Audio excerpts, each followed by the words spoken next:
Bine v-am găsit, bine v-am regăsit, dragilor din Zodia Săgetător, oriunde v-ați afla. Iată-ne din nou împreună la o nouă lectură pentru perioada cuprinsă între 20 până pe 26 octombrie inclusiv, așa că toți cei care aveți soarele, luna, Venus, ascendentul sau oricare alt aspect astral important pentru voi din harta voastră natală și care are legătură cu Zodia Săgetător, această lectură este de asemenea și pentru voi. Ca de fiecare dată vă readuc aminte că este totuși o lectură generală, așa că vă rog să luați decât acele mesaje care rezonează cu voi, restul lăsați-le să zboare în univers, pentru că sigur sunt pentru alte energii care într-o mai mică sau mai mare măsură au o legătură cu Zodia Săgetătorului. Și haideți să începem această lectură punând întrebarea: ce este important de știut pentru dragii mei din Săgetător în perioada 20-26 octombrie? Care este situația care necesită atenția voastră în această perioadă de timp? Și să vedem ce ne spune oracolul Lenormand.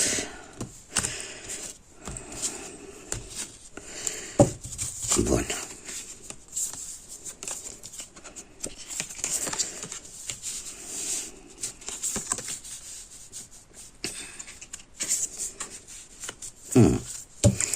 Interesant, dragii mei. Orică e vorba de niște informații care deocamdată, din câte văd eu aici, vă cam pune un pic în, cum să spun eu,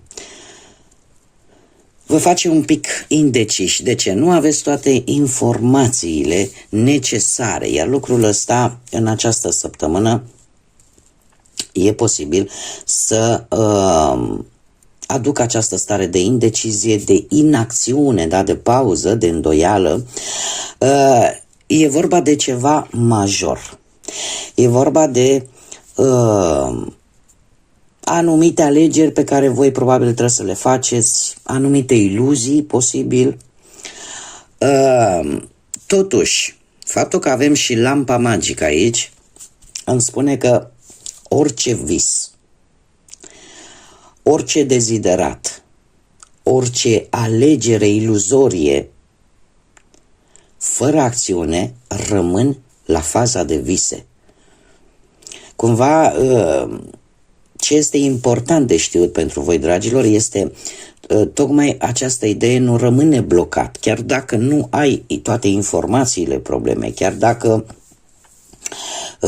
e vorba de ceva major, e vorba de ceva cu o amploare destul de mare pentru voi sau cu o importanță destul de mare pentru voi, trebuie să confruntați realitatea.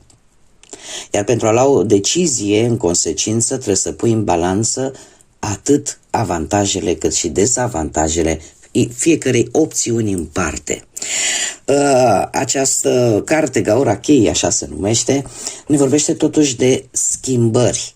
E adevărat, de această inacțiune, de această indecizie datorată lipsei de informații.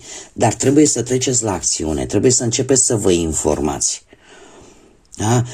E vorba de ceva care se poate încheia, că e vorba, nu știu, de situații, de persoane, de oameni pe care poate voi v-ați bazat și cu care cumva v-ați obișnuit. E posibil ca în acest moment să nu mai aibă aceeași disponibilitate, la fel ca și altădată, în a vă susține, în a vă ajuta. Da? Gaura Chei ne vorbește de o tranziție destul de dificilă, dar unde schimbarea este necesară. Trebuie să treceți la acțiune pentru ca voi să puteți descoperi, să puteți avea acces, ca să zic așa, la ceea ce voi vă doriți. E posibil să, nu știu, să fie vorba de studii, să fie vorba pur și simplu de ceva ce voi vă doriți din tot sufletul. Până nu obțineți informațiile necesare, pentru că ele există, dar trebuie să treceți la acțiune. Nu mergeți pe premiza lasă că să rămâneți în faza de vis, da? Dacă nu avem acțiune, așa rămâne. Da? Orice proiect la care nu începem să acționăm, rămâne în faza de proiect și atât. și nimic mai mult. Că nu este tocmai ușor, nu este. De asta am spus că această tranziție nu va fi una foarte ușoară, dar e o schimbare care trebuie făcută. Trebuie să începeți să acționați. Haideți să vedem ce ne spune și tarotul. Ce vine pentru dragii mei din Săgetător în perioada 20-26 octombrie, atât pe plan profesional, financiar sau sentimental. Știu că probabil mulți care urmăresc lecturii, nu numai la mine, și pe alte pagini și pe alte canale, mă scuzați, se miră, domne, care Lenormand? Lenormand are 36 și eu deja am aici 39 și 40. Este o variantă a Lenormandului, a oracolului Lenormand, extinsă, care mai vine cu câteva cărți în plus. Și eu zic că nu este rău. Mai e un pachet de cărți, tot de Lenormand, de Ciro Marchetti, care are, cred că, tot așa undeva la 40 și ceva de cărți. Asta așa o mică paranteză până pun cărțile. Haideți să vedem. Pe plan profesional, dragilor, știu dacă zodiile de aer vă spun ceva, cu predilecție zodia Balanță, Vărsător sau Gemeni.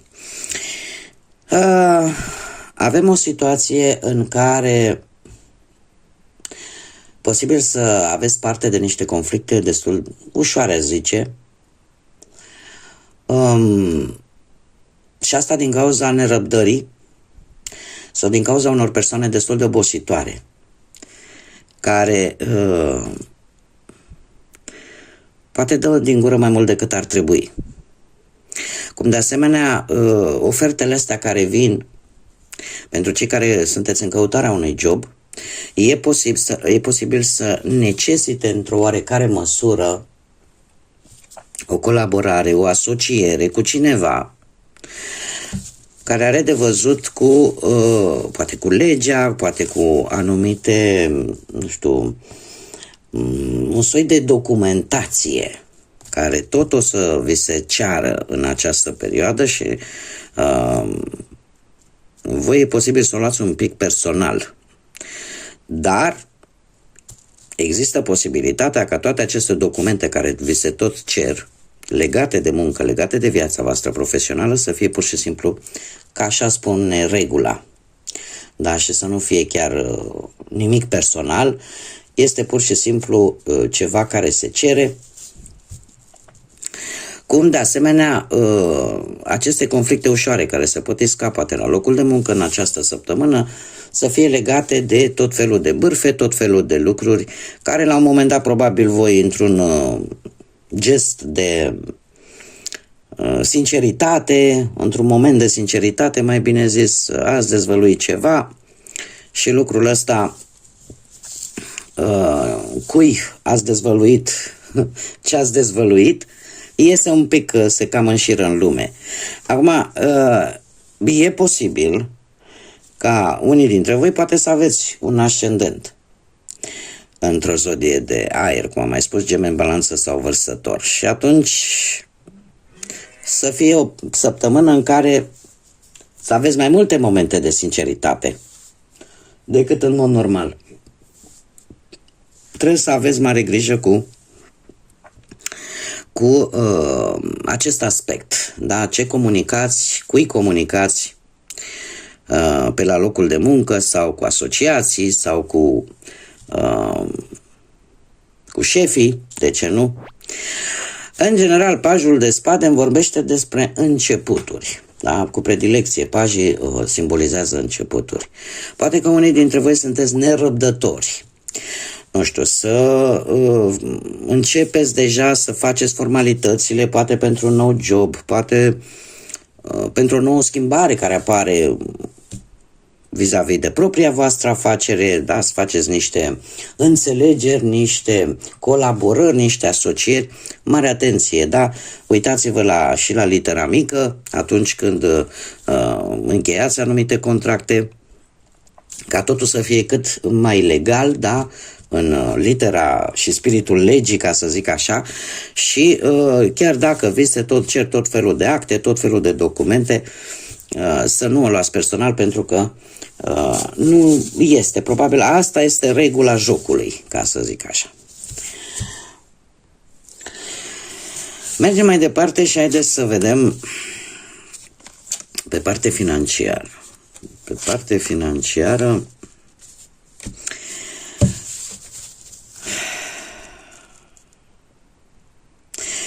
de asemenea mi-apare zodia Gemeni, încă o dată.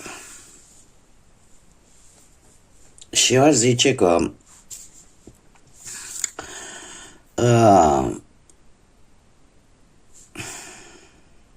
este foarte interesant. De ce? Pentru că există posibilitatea cumva a unor creșteri, da? A unor mici îmbunătățiri pe partea asta banilor. Doar că pentru asta se va pune, paradoxal, se va pune un pic de presiune pe finanțele voastre. Va trebui, poate, nu știu, să cheltuiți un pic mai mult pentru a obține ceva care pe voi vă interesează. Da? E ca și cum ai zice, pentru a obține o victorie trebuie să cheltui mai mult, mai pe românește așa. Iar decizia este una, cum să spun eu, cu îndrăgostiți aici, este o decizie care îți va aduce poate anumite sume de bani, dar vor fi temporare. Nu știu dacă e vorba de, cum să spun eu, sume de bani, beneficii, ceva care de obicei vin pe perioade scurte, nu știu, 3 luni, 6 luni, cel mult un an.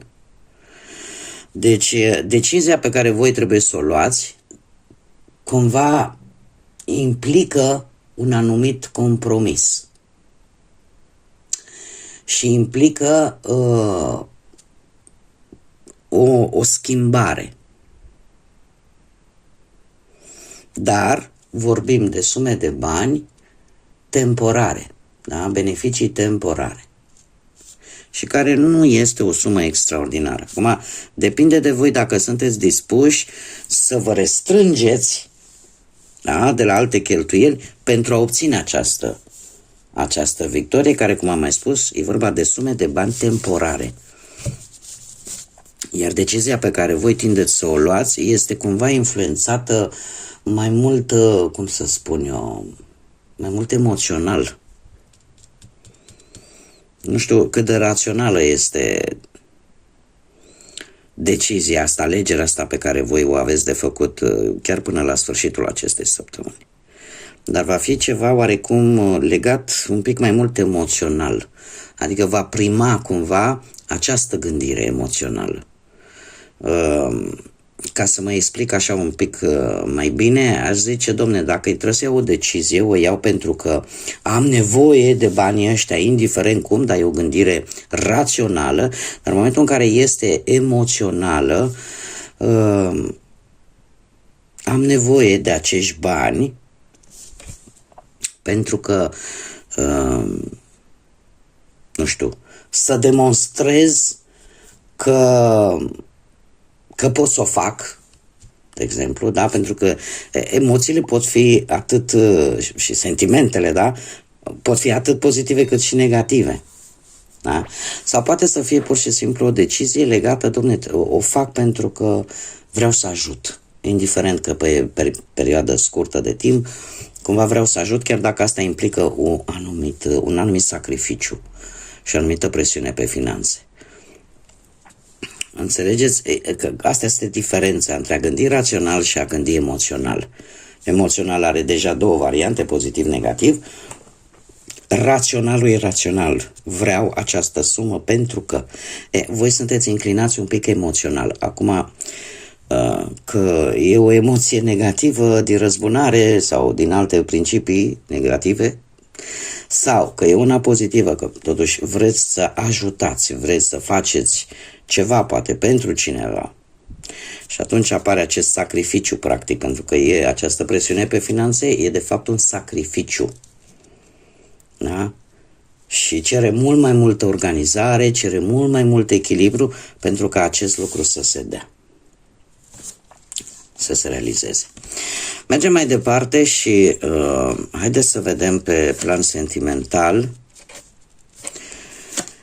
Pe plan sentimental, pentru cei care sunteți deja implicați într-o pereche, sunteți deja într-o relație, avem zodia Leu, aici sunteți voi, Săgetător și un 9 de monede. Dragilor, pe partea asta sentimentală trebuie să vă spun că lucrurile merg mult mai bine și eu aș zice că în această perioadă sunteți mult mai atrași din punct de vedere fizic, momente mult mai senzuale, momente mult mai pasionale în relație.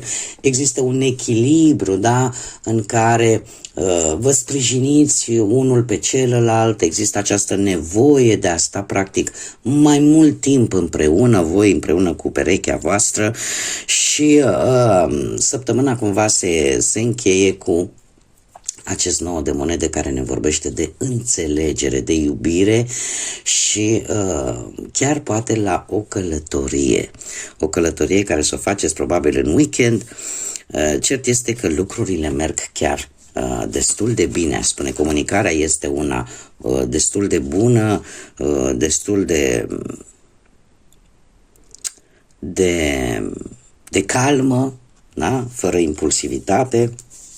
Așa că nu e rău deloc. Pentru cei care sunteți singurei, nu știu dacă ați cunoscut voi pe cineva care să aibă ori o familie mai înstărită, ori respectiva persoană să aibă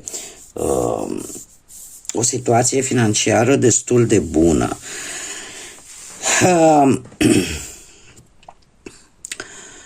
Este cineva care v-a trezit interesul,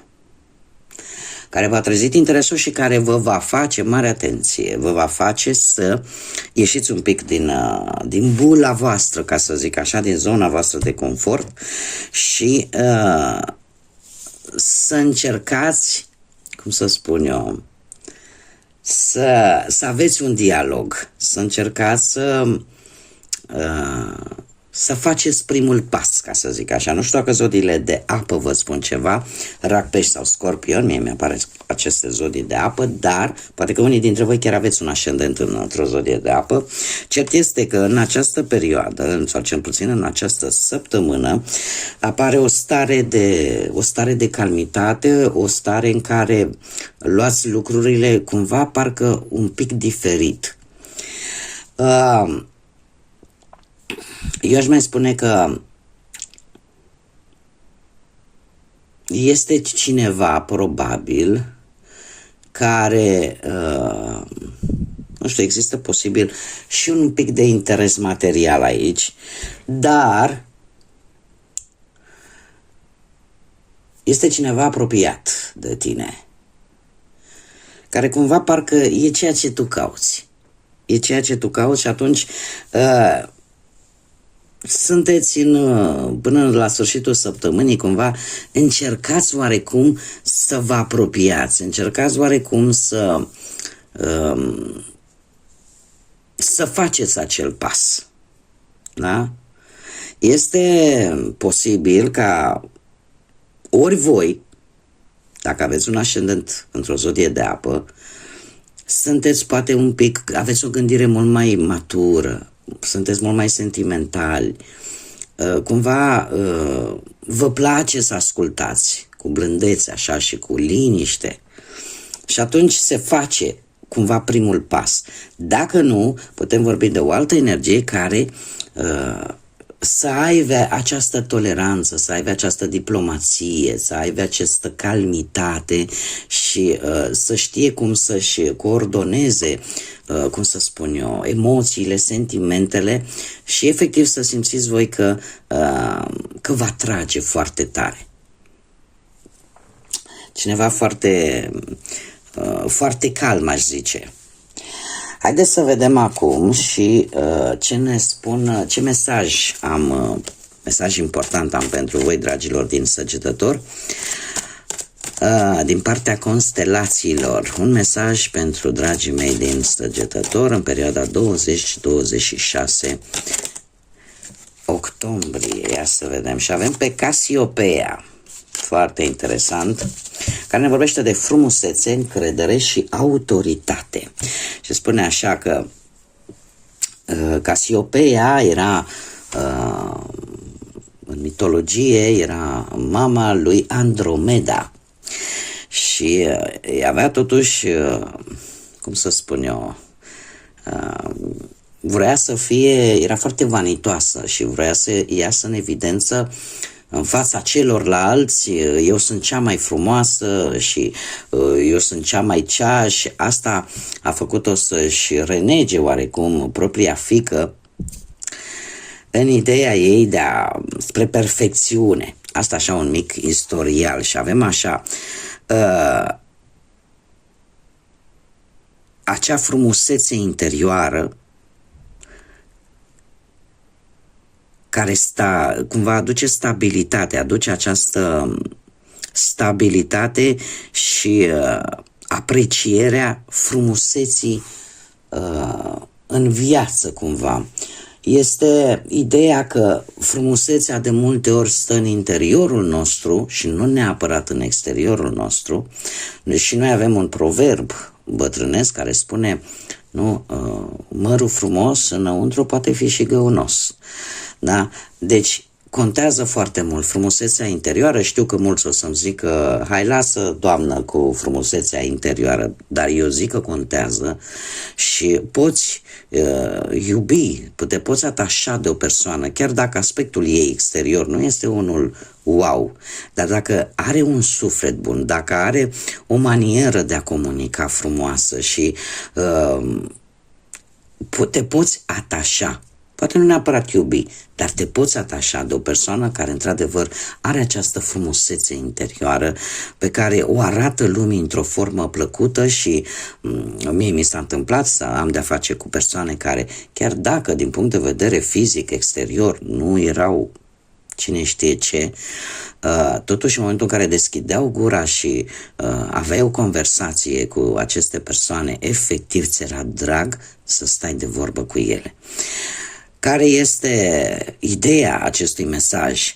Că trebuie să aveți în primul și în primul rând să lăsați să iasă la suprafață frumusețea voastră interioară. Nu vă legați de ce este superficial.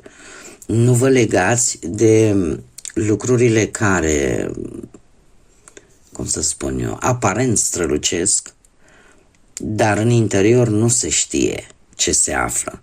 Da? Cumva încercați oarecum să apreciați mai mult frumusețea asta interioară și frumusețea vieții în general. Da? Așa cum bine știm, în viață avem parte de lucruri frumoase, dar avem parte și de lucruri mai urâte. Alea frumoase, într-adevăr, ne plac, ne dă o senzație de beatitudine, dar cele rele, cele mai urâte, totuși ne învață lecții. Și atunci, nu de multe ori zicem, asta e mirajul vieții, că acum e bine, acum e rău, acum totul este frumos. Trebuie să ne adaptăm, da? Și să nu ținem indiferent, să nu trecem peste, cum se spune, peste cadavre pentru a obține ceva, da? Și avea aceeași vanitate ca și Casiopeia, care la un moment dat n-a mai ținut cont nici de propria ei fiică. Da, este un mesaj care care te îndeamnă să scoți la suprafață ce e mai frumos în voi, lucrurile și gândurile voastre și probabil să nu vă încadrați, ca să zic așa, în tot felul de prejudecăți, atât poate ale voastre cât și ale altora. Da? În ideea de a judeca lucrurile și oamenii și situațiile după aparențe. Bun, dragilor, cam atât am avut de spus pentru voi. Eu vă mulțumesc pentru prezență, mulțumesc desigur tuturor pentru sprijinul vostru prin intermediul like-urilor, comentariilor și distribuirilor voastre și a faptului că vă abonați. Invit pe toți ceilalți care încă nu s-au abonat, dacă v-a plăcut, dacă ați rezonat cu ceea ce fac eu aici și cu modul meu de a citi cărțile, eu vă invit cu mare drag, vă aștept cu mare drag și interes să vă abonați, este gratuit, nu costă absolut nimic decât dorință și putință. Până data viitoare când ne vom reîntâlni, o săptămână minunată, să aveți parte de tot ceea ce voi vă doriți și până la următoarea lectură, numai bine, multă energie pozitivă și desigur să fiți iubiți, dragilor.